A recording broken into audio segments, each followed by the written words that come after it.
காவிரியின் குறுக்கே அணை கட்டும் நடவடிக்கையை கர்நாடக அரசு கைவிட வேண்டும் என்று தமாக தலைவர் ஜி.கே. வாசன் வலியுறுத்தியுள்ளார்.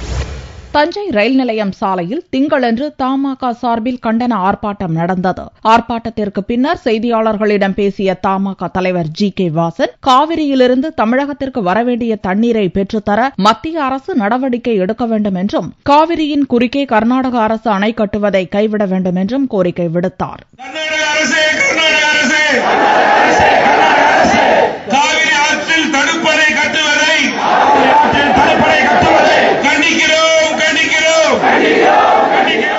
இரு மக்களுடைய நல் உறவை எந்த விதத்திலும் பாதிக்காத வகையிலே மத்திய மாநில அரசாங்கங்கள் கர்நாடக அரசோடு கண்டிப்போடு பேசி நல்ல நிலையை ஏற்படுத்த வேண்டும்.